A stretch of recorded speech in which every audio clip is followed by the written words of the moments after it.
இப்ப இவையில் வளர்ந்து வந்த உடனே அது ஒரு திருப்பி ஆர்வம் வந்து அரங்கேற்றம் எல்லாம் செய்து நல்லா இருக்கிறான். ஸோ அப்படியான ஒரு நிலைமையில இருந்து பார்க்க இந்த மகனுக்கு தான் இந்த ஐபோனை வாங்கி கொடுத்ததுலேருந்து அது உருட்டோன்னு உடுத்தி அதுல ஒரு 10 படங்கு போட்டிருந்தாலும் சிறப்பாக வாசிக்கலாம். ஆனா அந்த இப்படி ஒரு இருக்கிற நிலைமையிலையும் இதுல வாசிச்ச நானே பார்த்தேன், என்ன கூப்பிட்டுருக்கிறேன் ஒரு டவுட் வந்துட்டு எனக்கு. அவ்வளவு அற்புதமான வாய்ச்சி நம்ம முன்ன பிள்ளைகளும் சரி இவங்க எல்லாரும்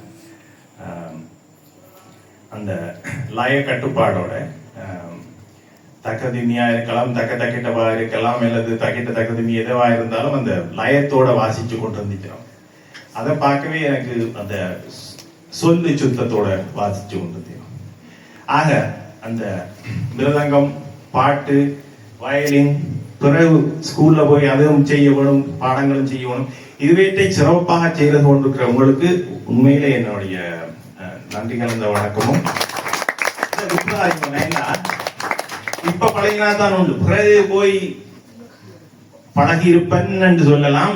ஆனா செய்கிறான் இப்பவே பழகினாத்தான். இப்ப எவ்வளவு பழகுறீங்களோ அதுக்கு அவ்வளவுதான் நின்றுடும். நீங்கள் வேற ஒரு தொழில போனால் அதுக்கு மேல படிக்கிறது கொஞ்சம் கஷ்டம். என்றபடியா சிறந்த ஆசிரியர் ரமணா சாரா இருக்கலாம், அவருடைய மனைவியாரா இருக்கலாம். இது ஒரு உச்சக்கட்ட ஒரு நான் முந்தி பார்த்துறாத ஒரு ஸ்தானத்துல இருந்து நீங்க கற்று கொண்டிருக்கீங்க. அது பார்க்கவே சந்தோஷமா இருக்கு. இந்த விருது வாசிப்பை பார்க்கவே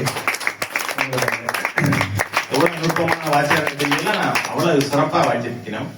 என்னுடைய இது ஒரு பொறுமையோடு இருந்து சொல்லிக் கொடுத்த ஆசிரியர்களுக்கும் இதை பொறுமையோட கற்றுக்கொண்டிருக்கிற உங்களுக்கும் எனது நன்றி சொல்லி, என்னை கூப்பிட்டமைக்கும் நன்றி சொல்லி அமைகிறேன். நன்றி, வணக்கம்.